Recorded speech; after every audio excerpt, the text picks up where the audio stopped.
Miss world 2017 बनने पर राहुल गांधी ने मानुषी छिल्लर को दी बधाई, विश्व सुंदरी ने दिया ये जवाब। विश्व सुंदरी मानुषी छिल्लर को अपनी कामयाबी के लिए दुनिया भर से शाबाशी मिल रही है। गुजरात विधानसभा चुनाव में व्यस्त राहुल गांधी ने भी वक्त निकालकर मानुषी छिल्लर को मिस वर्ल्ड 2017 का खिताब जीतने पर बधाई दी। राहुल ने कहा कि भारत का भविष्य युवा पीढ़ी की कर्मठता और श्रेष्ठता पर निर्भर करता है। राहुल गांधी ने ट्वीट किया, मिस वर्ल्ड 2017 मानुषी छिल्लर को उनकी उपलब्धि के लिए बधाई। हमारे युवा विजेता हमें गौरवशाली महसूस कराते हैं। भारत का भविष्य अदम्य क्षमता और युवाओं की श्रेष्ठता पर निर्भर करता है। राहुल गांधी के इस ट्वीट पर मानुषी ने भी उन्हें जवाब दिया और कहा कि भारत का प्रतिनिधित्व करने पर वे गौरवान्वित महसूस कर रही हैं। मानुषी छिल्लर ने राहुल गांधी के ट्वीट को रिट्वीट किया और लिखा, शुक्रिया सर, भारत का प्रतिनिधित्व करके मैं खुद को धन्य और गौरवान्वित महसूस करती हूँ। ये अब तक का बेहतरीन एहसास है। 210 वेबसाइटों ने की आधार से जुड़ी जानकारियां सार्वजनिक।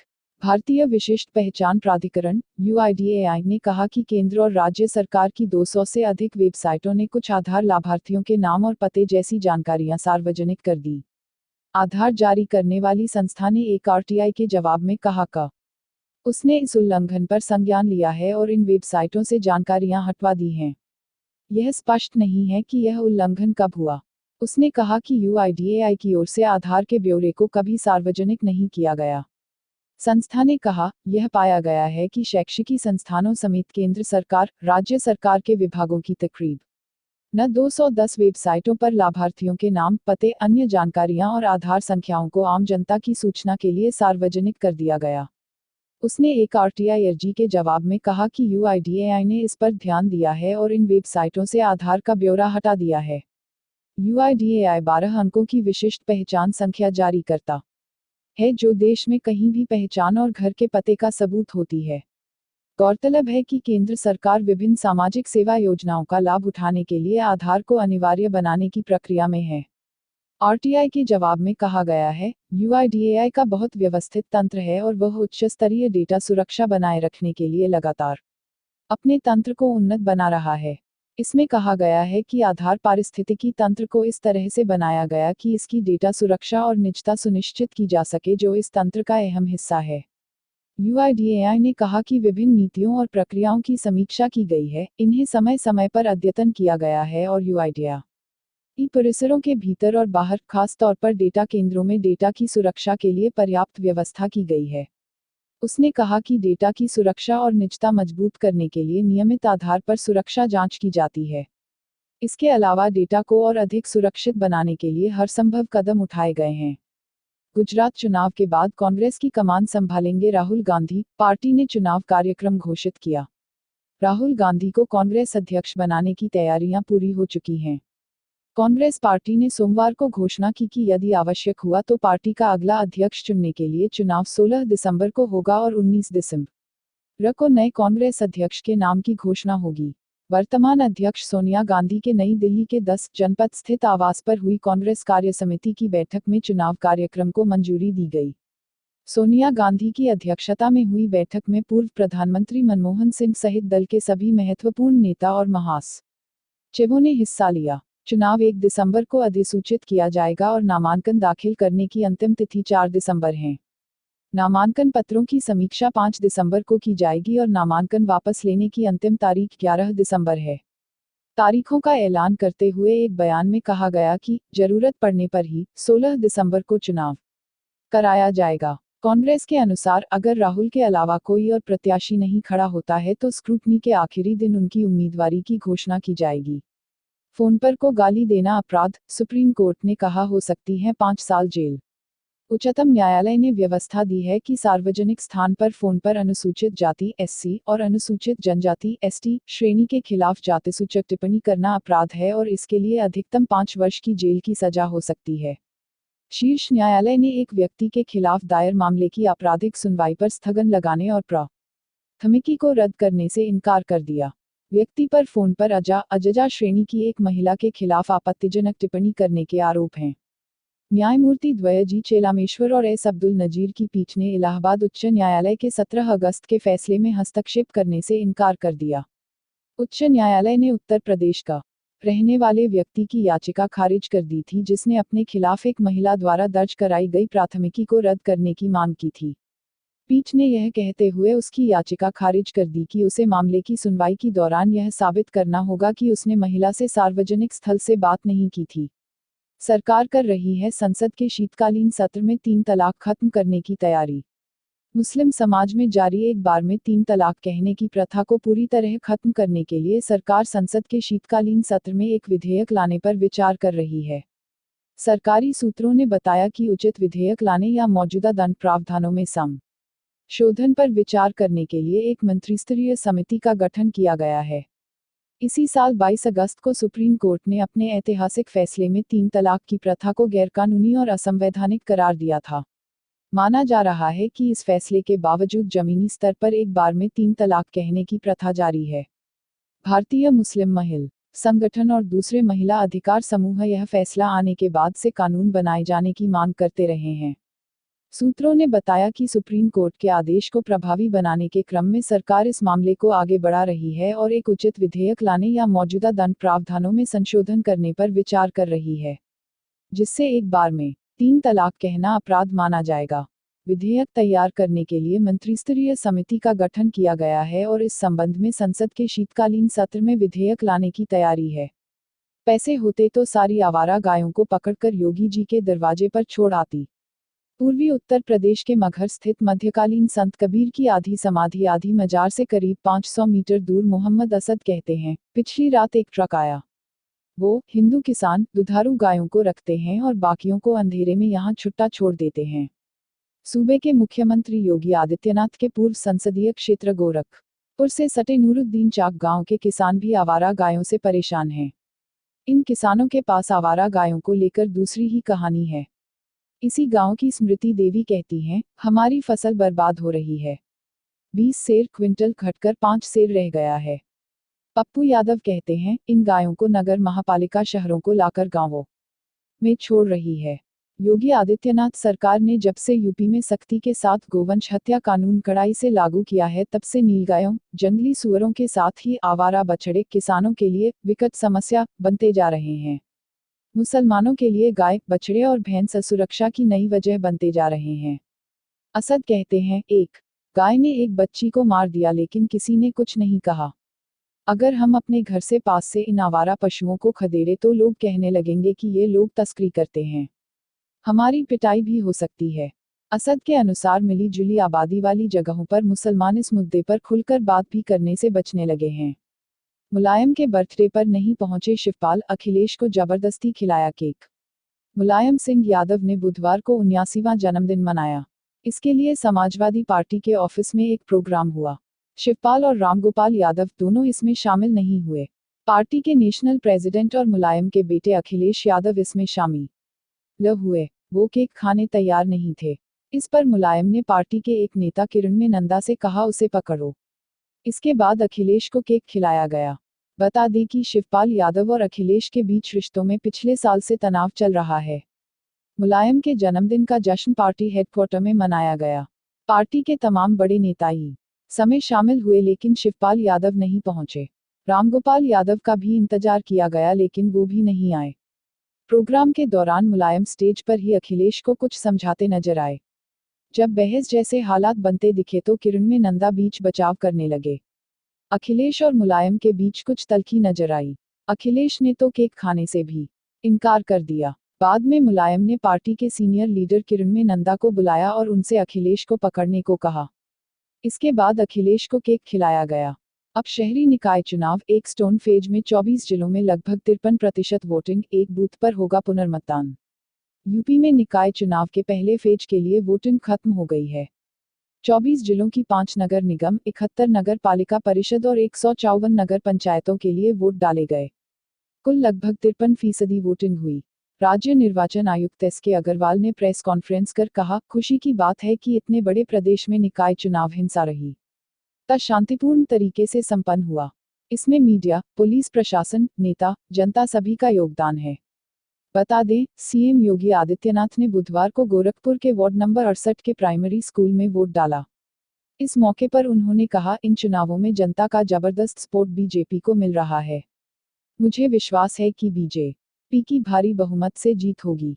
वोट डालने से पहले योगी यहां के गोरखनाथ मंदिर गए और पूजा की। बता दें कि रिजल्ट 1 दिसंबर को आएंगे। राज्य निर्वाचन आयुक्त SK अग्रवाल ने कहा, बदायूं में बैलेट पेपर लेकर भागने का मामला सामने आया है। ऐसे में वहां पुनर्मतदान होगा। वहीं शामली में आचार संहिता उल्लंघन के मामले में FIR दर्ज किया गया है। हालांकि शांतिपूर्ण मतदान हुआ है। शामली, मेरठ, हापुड़, बिजनौर, बदायूं, हाथरस, कासगंज, आगरा, कानपुर नगर, जालौन, हमीरपुर, चित्रकूट, कौशाम्बी, प्रतापगढ़, उन्नाव, हरदोई, अमेठी, फैजाबाद, गोंडा, बस्ती, गोरखपुर, आजमगढ़, गाजीपुर और सोनभद्र। वरुण ने चलती कार में लड़की के साथ ली सेल्फी, फटकार पड़ी तो माफी मांगी। रोड पर चलती कार में एक लड़की के साथ सेल्फी लेने पर मुंबई पुलिस ने एक्टर वरुण धवन को फटकार लगाई है। इसके बाद उन्होंने माफी मांग ली। दरअसल, लड़की के साथ सेल्फी वाली वरुण धवन की फोटो गुरुवार सुबह से सोशल मीडिया पर वायरल हो रही है। यह खबर सामने आने के बाद मुंबई पुलिस ने एक्शन लिया और उन्हें ही चालान भेजने की बात कही। साथ ही दोबारा ऐसा नहीं करने की हिदायत भी दी है। दरअसल, मुंबई के एक अंग्रेजी अखबार में वरुण धवन की लड़की के साथ सेल्फी लेने वाली फोटो गुरुवार को पब्लिश हुई थी। किसी शख्स ने इसकी जानकारी मुंबई पुलिस को उनके ट्विटर अकाउंट पर फोटो को टैग करते हुए दी। हालांकि, यह पता नहीं चल पाया है कि यह सेल्फी मुंबई में कहां ली गई और कब ली गई। गुजरात कांग्रेस में टिकट बंटवारे पर बवाल, हाईकमान ने भेजी 4 नेताओं की टीम। गुजरात कांग्रेस में टिकट बंटवारे के बाद बवाल हो रहा है। इसकी वजह से पार्टी हाईकमान परेशान हो गया है। अब ऑल इंडिया कांग्रेस कमेटी यानी AICC ने यहां डैमेज कंट्रोल के लिए टीम भेजी है। न्यूज एजेंसी के मुताबिक इस टीम में 4 नेता हैं। ये टीम नाराज पार्टी वर्कर्स और नेताओं को मनाने की कोशिश कर रही है। बता दें कि सूरत में कांग्रेस को कामयाबी की उम्मीद दिख रही थी, लेकिन यहां के 3 बड़े नेताओं ने टिकट बंटवारे से नाराज होकर पार्टी ही छोड़ दी। इसी वजह से कांग्रेस हाईकमान को अब नतीजों की फिक्र होने लगी है। बता दें कि गुजरात कांग्रेस के प्रेसिडेंट भरत सिंह सोलंकी पहले ही चुनाव न लड़ने का ऐलान कर चुके हैं। न्यूज एजेंसी से बातचीत में कांग्रेस के एक सीनियर लीडर ने गुजरात कांग्रेस में टिकट बंटवारे को लेकर पार्टी नेताओं में नाराजगी की बात मानी।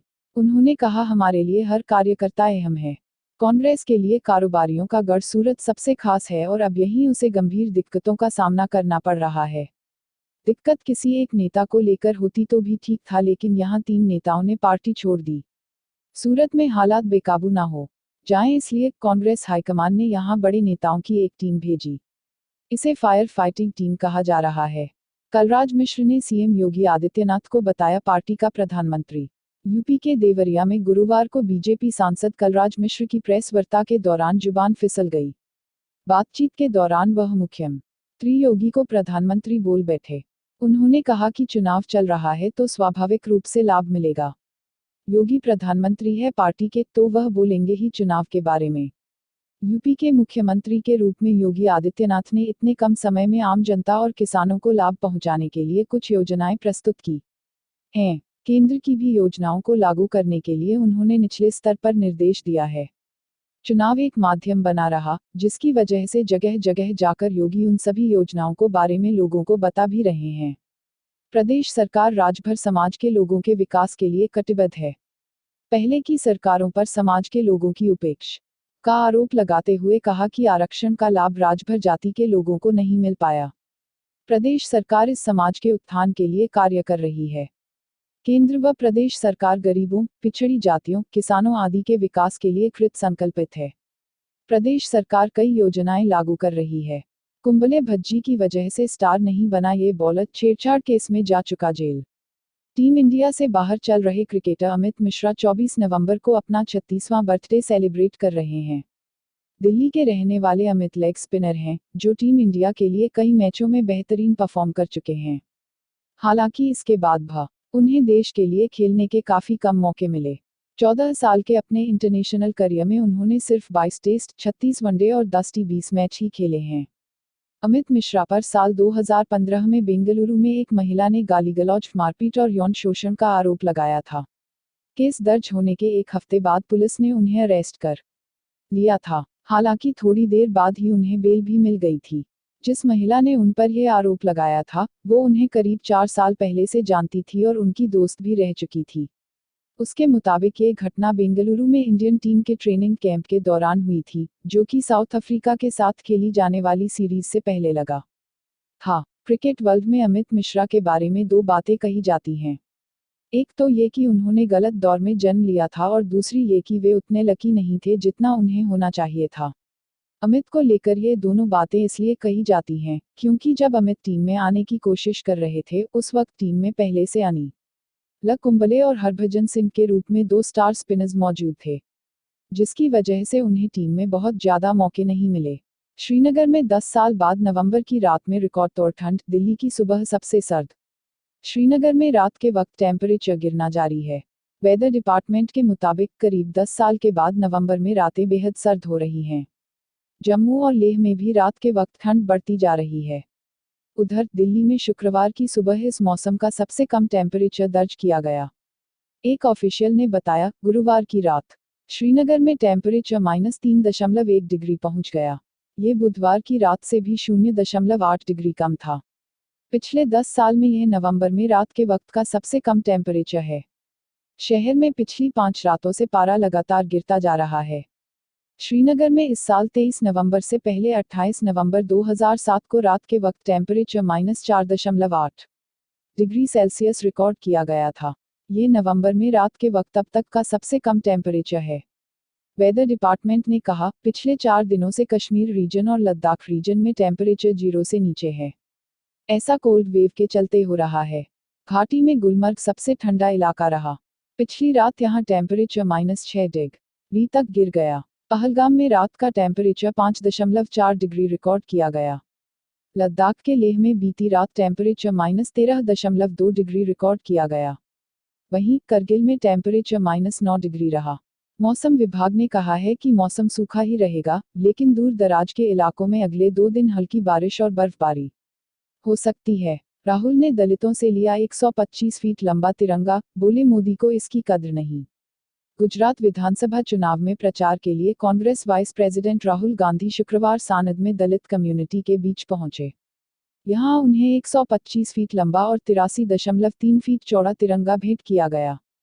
इस मौके पर राहुल ने कहा कि गुजरात के सीएम विजय रूपाणी और पीएम नरेंद्र मोदी के दिल में दलितों के लिए जगह नहीं है। उनके ऑफिस में सिर्फ 5-10 कारोबारियों के लिए ही जगह है। न्यूज एजेंसी के मुताबिक पहले यह तिरंगा छुआछूत मुक्त भारत कैंपेन के तहत मुख्यमंत्री रूपाणी को स्वतंत्रता दिवस से पहले भेंट किया जाना था, लेकिन कथित तौर पर सीएम ने इसे रखने के लिए जगह की कमी का हवाला दिया। उन्होंने इसे सिर्फ सांकेतिक तौर से स्वीकार किया था। इसके बाद से दलित समुदाय के लोग नाखुश थे। इस तिरंगे की लंबाई 125 फीट और चौड़ाई 83 फीट है, जबकि इसका वजन 240 किलो है। राहुल ने कहा, यह ध्वज सिर्फ आपका नहीं है, पूरा देश इससे जुड़ा है। मुख्यमंत्री ने भले ही कहा हो कि उनके पास झंडा रहने के लिए जगह नहीं, लेकिन मुझे कोई 50,000 किलोमीटर का झंडा भी दे और जगह सिर्फ 1 इंच हो तो मैं इनकार नहीं करूंगा। राष्ट्रध्वज के लिए मेरे दिल में बहुत जगह है। उत्तर प्रदेश में Vasco D gamma Patna express पलटी, 3 की मौत, 13 जख्मी। उत्तर प्रदेश में Vasco D gamma Patna express शुक्रवार सुबह पटरी से उतर गई। यह हादसा सुबह करीब 4:15 बजे हुआ। अभी तक आ रही सूचनाओं के अनुसार इस हादसे में 3 लोगों की मौत हो गई और 13 जख्मी हो गए। जानकारी के मुताबिक ट्रेन के 13 डिब्बे पटरी से उतरे। ट्रेन गोवा के मडगांव स्टेशन से चलकर पटना जा रही थी। बाद में ट्रेन को 7 कोच के साथ पटना रवाना कर दिया गया। रेलवे बोर्ड के चेयरमैन गुरुवार को लखनऊ में ही थे। वे सुरक्षा उपायों का जायजा लेने पहुंचे थे। हादसा चित्रकूट के मानिकपुर स्टेशन के पास सुबह करीब 4:18 बजे हुआ। हादसे की वजह से झांसी इलाहाबाद और इलाहाबाद चित्रकूट पैसेंजर ट्रेन को रद्द कर दिया गया। इसे लेकर अलग अलग बातें सामने आईं। घटना के कुछ देर बाद यूपी के एडीजी लॉ एंड ऑर्डर ने स्थानीय लोगों के हवाले से बताया कि हादसा पटरी के टूटने की वजह से हुआ है। दूसरी तरफ principal secretary home Arvind Kumar ने बताया कि यह हादसा तकनीकी खराबी की वजह से हुआ। उन्होंने यह बात रेलवे अफसरों के हवाले से मीडिया से कही।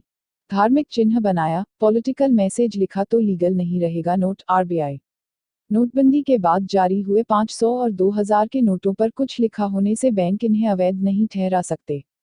नियम के मुताबिक ऐसे नोट पूरी तरह मान्य होंगे और बैंकों को इन्हें जमा करना होगा। Reserve bank of India RBI ने एक आरटीआई के जवाब में यह साफ किया है। साथ ही आरबीआई ने कहा कि केवल वही नोट अवैध करार दिए जा सकते हैं जिन पर कोई धार्मिक चिन्ह या राजनीतिक स्लोगन लिखे हों। बता दें कि नोटबंदी के दौरान पहले 10 और बाद में नए नोटों पर सोनम गुप्ता बेवफा है लिखने का ट्रेंड सामने आया था। आरटीआई राजस्थान हाईकोर्ट के वकील रजाक के हैदर ने लगाई। उन्होंने आरबीआई से पूछा 500 और 2000 के नोटों पर पेन मार्कर से कुछ लिखने या स्टेपल किए जाने के बाद यह बैंक में जमा किए जाएंगे या नहीं। दूसरा सवाल था, जिन नोटों पर धार्मिक चिन्ह और राजनीतिक मैसेज लिखा होगा, बैंक उन्हें लेगा या नहीं। बैंक के मुख्य सूचना अधिकारी पी विजय कुमार की ओर से आरटीआई दाखिल करने वाले को जवाब भेजा गया। आरबीआई ने कहा, नए नोटों 500 और 2000 समेत भारतीय मुद्रा के सभी बैंक नोटों पर कुछ लिखने से ये अवैध नहीं होंगे। कस्टमर इन्हें बैंक में जमा करा सकते हैं।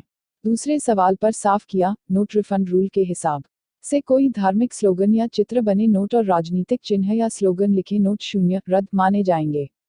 अयोध्या में राम जन्मभूमि पर सिर्फ मंदिर बनेगा, कुछ और नहीं, संघ प्रमुख। राष्ट्रीय स्वयंसेवक संघ आरएसएस प्रमुख मोहन भागवत ने अयोध्या में राम जन्मभूमि पर ही मंदिर बनाने की बात कही। भागवत ने शुक्रवार को कहा, राम जन्मभूमि पर कोई दूसरा ढांचा नहीं, बल्कि सिर्फ राम मंदिर बनेगा। ये हमारी आस्था का मामला है। भागवत ने यह बात कर्नाटक के उडुपी में धर्म संसद में स्पीच के दौरान कही। धर्म संसद में विश्व हिंदू परिषद वीएचपी के नेताओं, कई मठों के प्रमुख समेत करीब 2000 साधु संत मौजूद थे। उधर एआईएमआईएम के चीफ असदुद्दीन ओवैसी ने भागवत के बयान को आपत्तिजनक बताया। संघ प्रमुख ने कहा, राम जन्मभूमि पर राम मंदिर ही बनेगा और कुछ नहीं। उन्हीं पत्थरों से बनेगा, उन्हीं की अगुवाई में बनेगा जो पिछले 20-25 साल से इसका झंडा उठाकर चल रहे हैं। अयोध्या में राम मंदिर बनाने को लेकर कोई संदेह के हालात पैदा न ही होने चाहिए। हम इसे बनाएंगे। ये कोई जनता को लुभाने वाला ऐलान नहीं है, बल्कि हमारी आस्था का मुद्दा है। ये कभी नहीं बदलेगा। मंदिर के लिए लोगों का जागरूक होना जरूरी है। भागवत ने कहा कि सालों की कोशिशों और बलिदान के बाद अब यह मंदिर निर्माण संभव लग रहा है। हम अपना लक्ष्य हासिल करने के करीब है, लेकिन नई स्थिति में ज्यादा सावधानी बरतनी होगी। हालांकि अभी मामला कोर्ट के पास है। एआईएमआईएम के चीफ असदुद्दीन ओवैसी ने कहा, संघ प्रमुख ने आपत्तिजनक बयान दिया है। ये सुप्रीम कोर्ट को मैसेज देने की कोशिश है कि वे क्या चाहते हैं। यह बेहद नाजुक मामला है और आरएसएस इस मुद्दे पर आग से खेल रहा है। मुझे उम्मीद है कि सुप्रीम कोर्ट संघ परिवार के विचार और उनकी डिजाइन को समझेगा। हो सकता है राहुल नए साल की पार्टी में शामिल ना हो पाएं, जेटली। फाइनेंस मिनिस्टर अरुण जेटली ने शनिवार को कांग्रेस उपाध्यक्ष राहुल गांधी पर तंज कसा। उन्होंने मीडिया से कहा, मुझे खेद है कि इस बार संसद का सत्र 15 दिसंबर से 5 जनवरी तक बुलाना पड़ा। शायद इस बार राहुल जी नए साल पर नहीं जा पाएंगे, नए साल पर विदेशों में पार्टी मनाने। बता दें कि शनिवार को ही राहुल गांधी ने गुजरात में एक रैली के दौरान कहा, मोदी जी को मेरे सवालों का जवाब ना देना पड़े इसलिए पार्लियामेंट ही बंद कर दी है। जेटली ने एक सवाल के जवाब में कहा, ऐसा पहली बार नहीं हो रहा है। ये कांग्रेस के शासन में भी कई बार हुआ।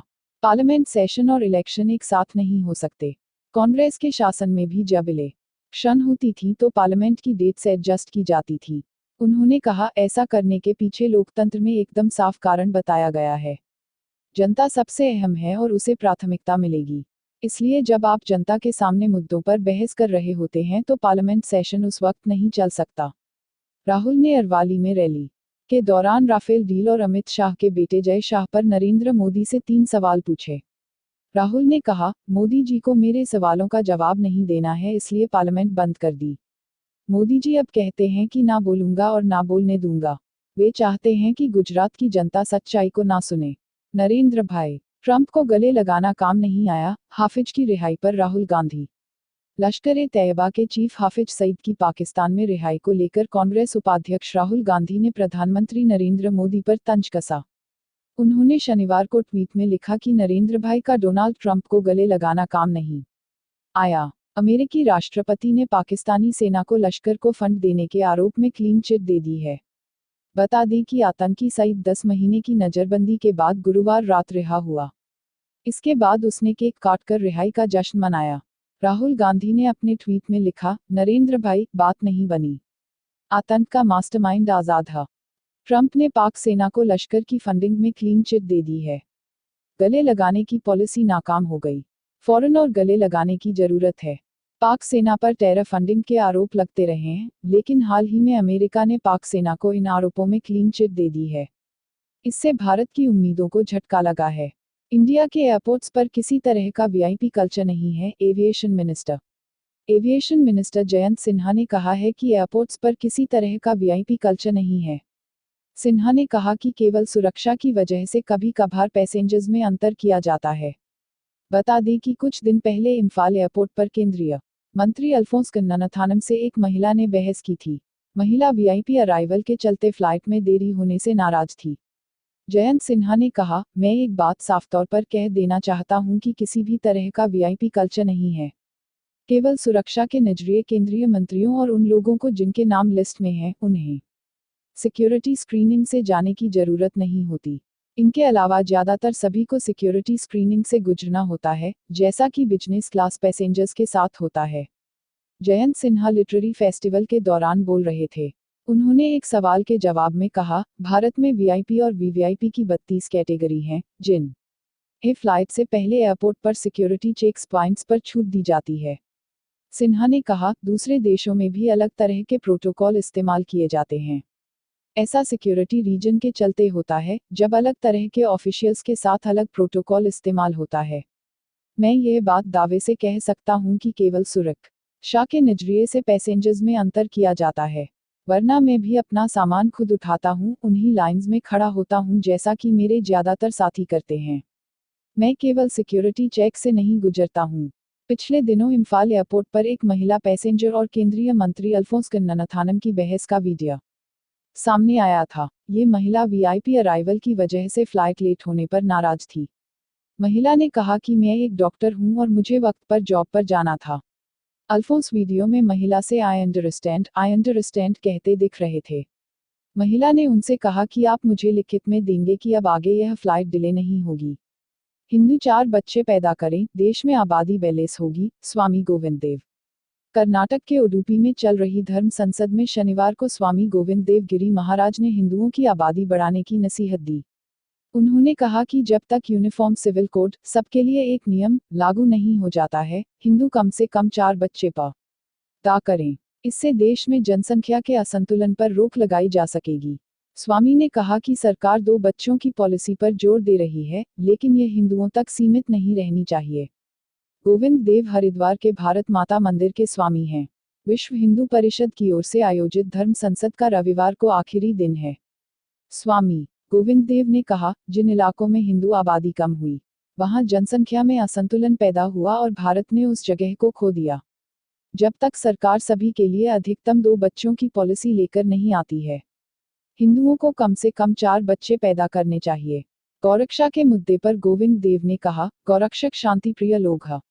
आज उन पर गलत आरोप लगाए जा रहे हैं। गौरक्षा की आड़ लेकर कुछ अपराधी भी अपने मंसूबों को अंजाम देने की कोशिश करते हैं। हिंदू संगठनों के कई नेता अपने समुदाय की आबादी को लेकर बयान दे चुके हैं। 2015 में उन्नाव के बीजेपी सांसद साक्षी महाराज ने भी हिंदू महिलाओं को नसीहत दी थी। उन्होंने कहा था, हर हिंदू महिला को 4 बच्चे जरूर पैदा करने चाहिए। इनमें से एक को देश की रक्षा के लिए सीमा पर भेजना, एक को साधु संतों को देने चाहिए। भारत में 4 बीबियों और 40 बच्चों के चलन पर रोक लगेगी। पहले दिन राष्ट्रीय स्वयंसेवक संघ आरएसएस प्रमुख मोहन भागवत ने धर्म संसद में कहा, अयोध्या में राम जन्मभूमि पर राम मंदिर ही बनेगा और कुछ नहीं। उन्हीं पत्थरों से बनेगा, उन्हीं की अगुवाई में बनेगा जो पिछले 20-25 साल से इसका झंडा उठाकर चल रहे हैं। अयोध्या में राम मंदिर बनाने को लेकर कोई संदेह के हालात पैदा नहीं होने चाहिए। हम इसे बनाएंगे। ये कोई जनता को लुभाने वाला ऐलान नहीं है, बल्कि हमारी आस्था का मुद्दा है। ये कभी नहीं बदलेगा। मंदिर के लिए लोगों का जागरूक होना जरूरी है। गुजरात के 50,000 बूथों पर बीजेपी नेता चाय पीते हुए सुनेंगे मन की बात। कांग्रेस के ट्वीट में चाय वाला कहकर प्रधानमंत्री नरेंद्र मोदी का मजाक उड़ाए जाने का लाभ उठाने के क्रम में अरुण जेटली और अमित शाह सहित भाजपा नेता रविवार को पूरे गुजरात में लोगों के साथ चाय पीते हुए रेडियो पर प्रधानमंत्री की मन की बात सुनेंगे। इस कार्यक्रम का नाम मन की बात चाय के साथ रखा गया है, जो 182 विधानसभा निर्वाचन क्षेत्रों में 50,128 बूथों पर होगा। भाजपा अध्यक्ष अमित शाह अहमदाबाद के दरियापुर निर्वाचन क्षेत्र में कार्यक्रम में शामिल होंगे। केंद्रीय वित्त मंत्री अरुण जेटली सूरत पश्चिम सीट के अडाजन क्षेत्र में एक बूथ पर लोगों के साथ चाय पिएंगे। विभिन्न जगहों पर कार्यक्रम में शामिल होने वाले पार्टी नेताओं में केंद्रीय मंत्री पीयूष गोयल, धर्मेंद्र प्रधान, उमा भारती, स्मृति ईरानी, जुएल ओराव, पुरुषोत्तम रूपाला, प्रदेश भाजपा अध्यक्ष जीतू वघानी, मुख्यमंत्री विजय रूपाणी और गुजरात के कई मंत्री, विधायक तथा सांसद शामिल हैं। कार्यक्रम नरेंद्र मोदी के 27 और 29 नवंबर के दौरे से पहले आयोजित हो रहा है। इस दौरान वह सौराष्ट्र और दक्षिण गुजरात में 8 रैलियों को संबोधित करेंगे, जहां 9 दिसंबर को मतदान होगा। युवक कांग्रेस द्वारा मोदी की चाय विक्रेता की पृष्ठभूमि का मज का बनाए जाने का हवाला देते हुए राज्य के भाजपा प्रभारी भूपेंद्र यादव ने 23 नवंबर को इस आयोजन की घोषणा की थी। इसी जो काम 70 साल में नहीं कर पाई बीजेपी ने 3 साल में कर दिखाया। दिल्ली के मुख्यमंत्री अरविंद केजरीवाल ने बीजेपी की तुलना पाकिस्तान की खुफिया एजेंसी आईएसआई से की।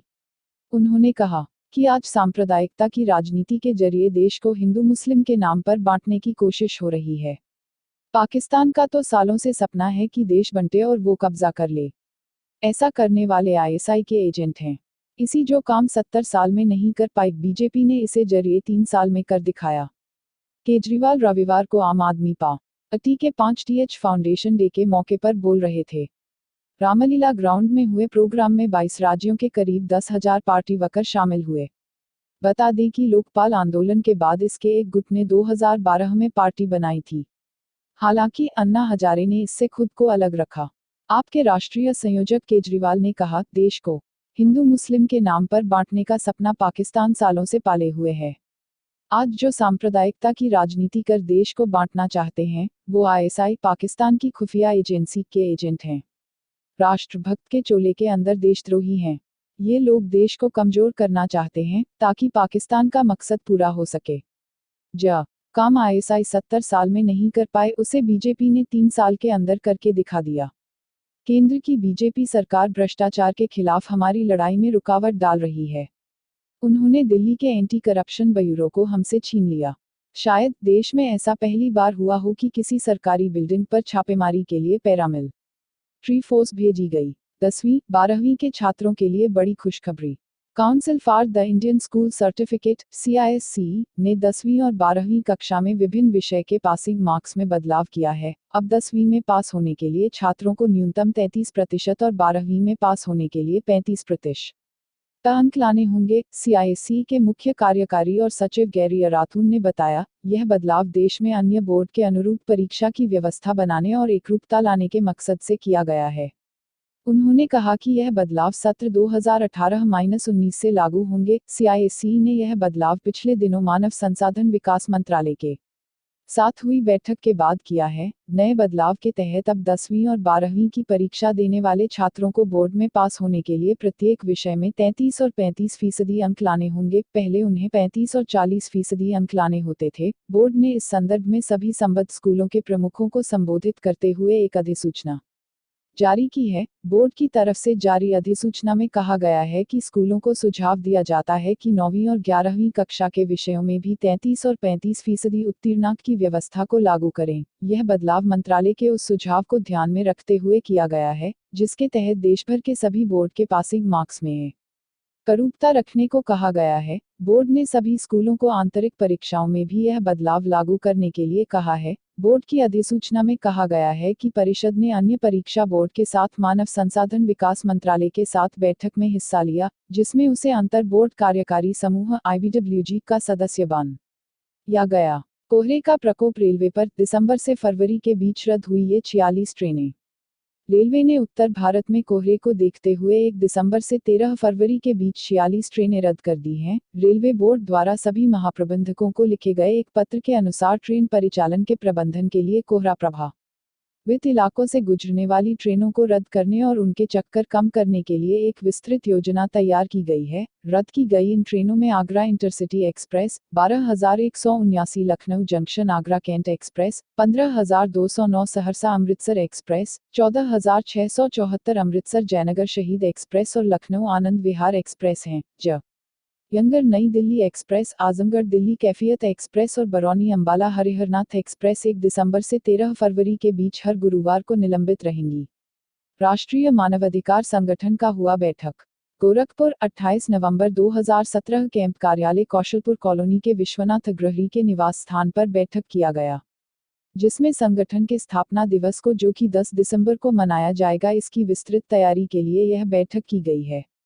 बैठक की अध्यक्षता शून्य मिठाई लाल व संगठन के संचालक विश्वनाथ अग्रहरी ने कहा कि संगठन के सभी सदस्य कार्यक्रम को सफल बनाने के लिए अभी से लग जाएं और अपने अलग अलग दायित्व का निर्वहन करें।